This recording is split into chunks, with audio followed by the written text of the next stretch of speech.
የአዲስ አበባ ሀገረ ስብከት የስልጠናና የምክክር መድረክ ሲያከናውን ቆይቶ በዛሬ ዕለት በስሩ ላሉ የክፍላተ ከተማ አመራሮች ስልጠናን በመስጠት አጠናቀቀ።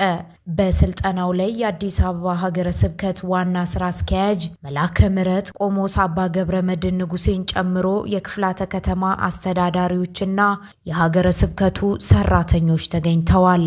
ዋና ስራ አስኪያጁ በውይይት መድረኩ ላይ ባስተላለፉት መልእክት ቤተ ክርስቲያን አሁን በእኛ እጅ ላይ ወድቃለች፣ የቤተ ክርስቲያን ክብር እንዳይነካ ተጠንቅቀን መስራት ይገባናልም ብለዋል።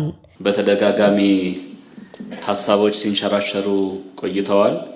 እንደ ዕድል ሆኖ እቺ ታላቋ ቤተ ክርስቲያን በእኛ ዘመን እኛ ደካሞቹ እጅ ላይ ወድቃለች። በእኛ አማካኝነት እንዳትሰደብ ተላልፋ እንዳትሰጥ ከክብር አትወርድም፣ ስሟም አይጠለሽም። ጠባቂዋ፣ ሰሪዋ፣ መስራቿ፣ ባለቤቷ መድኃኔዓለም ነው። የምንወድቀው እኛው ነን። ጠባሳ ስም የምንሸከመው እኛው ነን።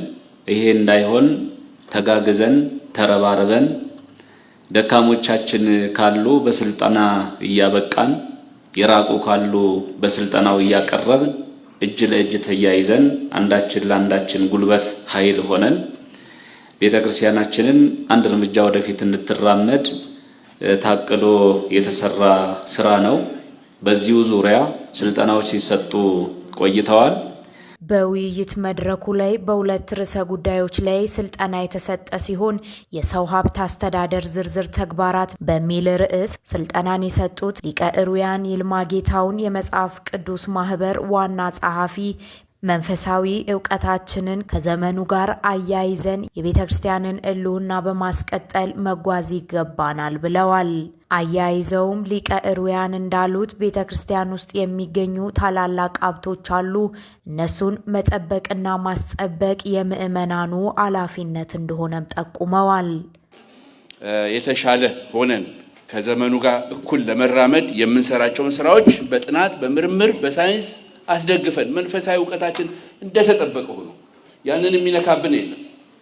ነገር ግን ዘመን ያመጣውን የአሰራር ስርዓት፣ ደንብ፣ ቴክኖሎጂ፣ የቴክኖሎጂ ውጤቶች፣ ዕውቀቶች፣ የምርምር ውጤቶችን እየተጠቀምን ራሳችንን ከፍ ለማድረግ እንዲህ አይነት ነገር ለመጠቀም የምናደርገው ጥረት የሚደነቅ ነውና ሀገረ ስብከቱን በዚህ አጋጣሚ ላመሰግን እወዳለሁ። ተልእኮን መወጣት ከቅድስት ቤተ ክርስቲያን አንጻር በሚል ርዕስ ስልጠናን የሰጡት ረዳት ፕሮፌሰር መምህር ዳንኤል ሰይፈ ሚካኤል ቤተ ክርስቲያናችን ተልእኮን ለማድረስ የተቋቋመች ታላቅ ተቋም ናት ብለዋል። ወይም ሁሉም ነገር የያዘው ተልእኮና ተልእኮውን የሚፈጽሙት አካላት ተቋም ይመሰርታሉ። ይሄን ስለ አእምሯችሁ ውስጥ የሚመጣ ቤተ ክርስቲያን ተልእኮውን ለማድረስ የተቋቋመች ተቋም ናት። ተልእኮ በአጠቃላይ ጉዞ ነው፣ ሂደት ነው፣ ዓላማና ግብ ነው። ብዙ ጊዜ ስራን፣ እንቅስቃሴን የሚጠይቅ ጉዳይ ነው። ተግባር ዝም ብሎ ቁጭ ብሎ ሙዚየም ውስጥ የሚቀመጥ ነገር አይደለም። የሚታይ የሚጎበኝ ነገር ሳይሆን ህይወት ያለውና በህይወት የሚገለጽ ነገር ነው። በመጨረሻም ዋና ስራ አስኪያጁ አያይዘው ባነሱት ሀሳብ በስልጠና ያለንን ዕውቀት የምናጎለብትበት በመሆኑ ሁላችንም ባገኘነው ሀሳብ ራሳችንና የምንመራውን ተቋም መፈተሽ ይገባናል ብለዋል።